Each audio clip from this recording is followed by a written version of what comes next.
Students आज हम तीसरी इकाई में से चौथे नंबर का जो लेसन दिया है स्वस्थ तन स्वस्थ मन, इसके बारे में जानकारी लेंगे। तो स्टूडेंट्स हिंदी की किताब में 48 पेज नंबर पे दिया है, चौथे नंबर का लेसन है स्वस्थ तन स्वस्थ मन। गांव के प्राथमिक स्वास्थ्य केंद्र में तहसील के स्वास्थ्य अधिकारी डॉक्टर जागृति आई है।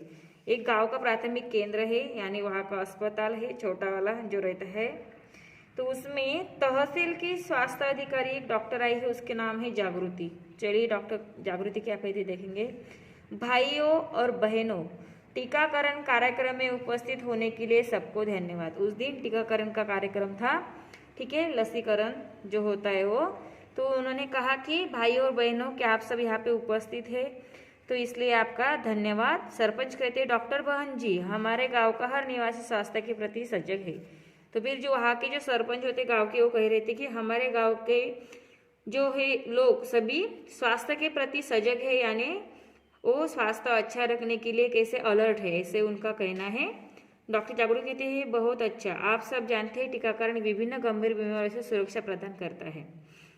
जो टीकाकरण होता है वैक्सीनेशन, तो उससे क्या होते हैं जो गंभीर बीमारी रहती है उससे दूर हो सकती है, तो हमें टीकाकरण करना चाहिए। टीका न लगाने से बच्चा कुपोषित या असक्षम हो सकता है। अगर हमने टीका नहीं लगाया तो उसे वो बीमारी हो सकती है, या कुपोषित हो सकता है, या असक्षम भी हो सकता है वो। इससे बचने के लिए आजकल अधिकांश बीमारियों के टीके उपलब्ध है, तो वो रोग ना हमें हो, वो बीमारी ना हमें हो, इसीलिए छोटे बच्चे को जन्मतः से ही आधे घंटे के बाद से ही टीका दिया जाता है। उसके टीके सभी जगह पे उपलब्ध है। बताइए कौन कौन सी बीमारियों के टीके को आपको जानकारी है, तो कहते हैं क्या आप सभी को फिर कौन से टीके के बारे में, कौन सी लस के बारे में पता है। मालीराम कहता है पोलियो का टीका लगाने से बच्चे के लूला लंगड़ा होने की आशंका नहीं रहती है। बराबर है, अगर हमने पोलियो का टीका नहीं लिया तो बच्चा लूला लंगड़ा हो सकता है, इसलिए हमें पोलियो का टीका 5 साल तक लेना चाहिए, मालीराम ने कहा। सोमवती कहती है MMR का टीका अर्थात खसरा, गलसुहा और शीतला से हमेशा के लिए मुक्ति जो रहता है DTP, वो जो रहता है खसरा, गलसुहा, शीतला, इन तीनों के लिए टीका होता है, सोमवती कहती है। चंदा कहती है हेपेटाइटिस बी के टीके से यकृत के रोगों से बचाव होता है।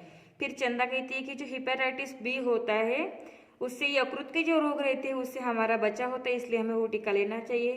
फिर वर्षा कहती है PCV जो है 13 का टीका रक्त, फेफड़े और मस्तिष्क के संक्रमण से बचता है। जो PCV 30 ऐसा टीका मिलता है जिससे रक्त या हमारे फेफड़े होते हैं, लंग्स होते हैं, मस्तिष्क होते हैं, इससे जो भी बीमारी होती है उससे हमें छुटकारा मिलता है। आशुतोष कहता है हिप का टीका अत्यंत संक्रामक ज्वर या निमोनिया से बचता है। जो छोटे बच्चे रहते हैं उनको जल्द ही निमोनिया जड़ जाता है, इसलिए हिप का टीका दिया जाता है, जिससे कि डायरेक्टली हम कंटेमिनेट नहीं होते, संक्रमण नहीं होता है, ज्वर भी नहीं आता।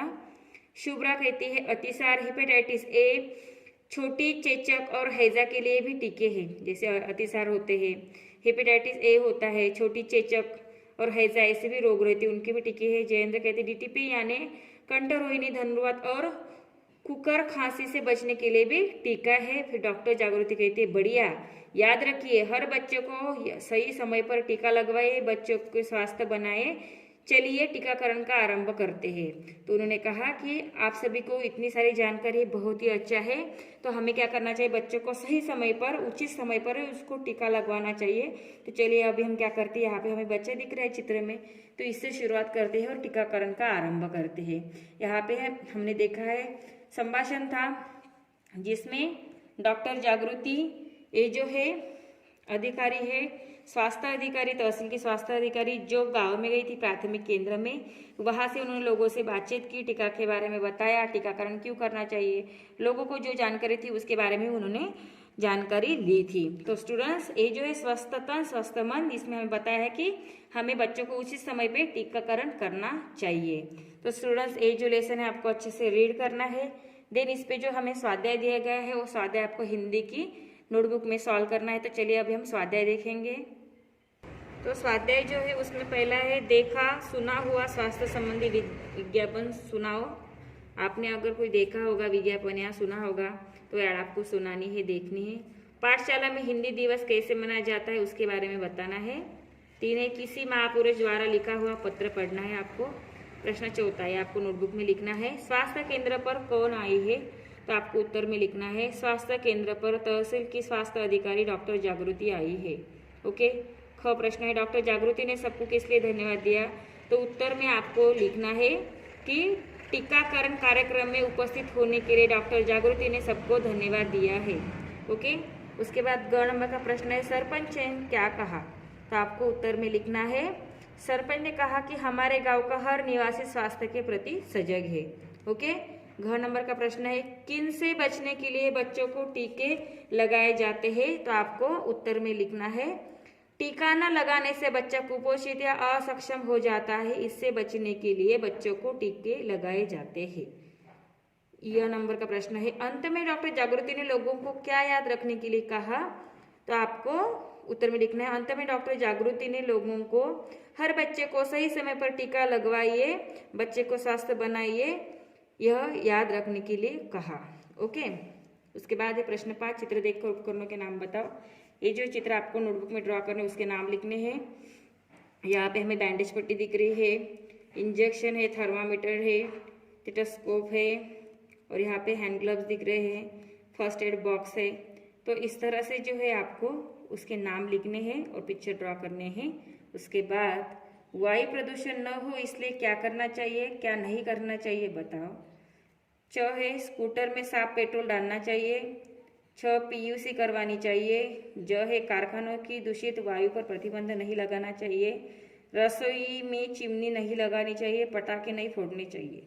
तो वायु प्रदूषण न होने के लिए हमें पीयूसी करवानी चाहिए। फिर रसोई घर में चिमनी लगानी चाहिए, यहाँ पे नहीं लगानी चाहिए, ये दिया है तो नहीं, यहाँ पे हमें टिक करना है। पटाखे नहीं फोड़नी चाहिए। ओके। और स्कूटर में साफ पेट्रोल डालना चाहिए, कोई मिक्स पेट्रोल डालता है इसलिए साफ डालना चाहिए। इस तरह से हमें जो है कि वायु प्रदूषण को हम रोक सकते हैं। यहाँ पे दिया है कि क्या नहीं करना चाहिए, तो यहाँ पे कारखाने की दूषित वायु पर प्रतिबंध नहीं लगाना चाहिए, रॉन्ग है, लगाना चाहिए। रसोई घर में भी हमें चिमनी लगानी चाहिए, कारखानों में भी चिमनी होनी चाहिए। सो स्टूडेंट्स, इस तरह से जो है स्वस्थ तन स्वस्थ मन ये जो पार्ट है इसका स्वाध्याय मैंने अभी आपको समझाया है, तो अच्छे से अंडरस्टैंड करके आपको हिंदी के नोटबुक में सॉल्व करना है सभी स्वाध्याय, देन उसके फोटोज निकाल के मुझे सेंड करने हैं। ओके स्टूडेंट्स, आज हमने स्वस्थ तन स्वस्थ मन यह लेसन सीख लिया है।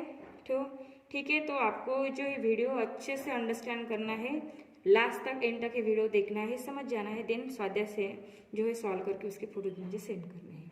Okay students, now stop here, thank you.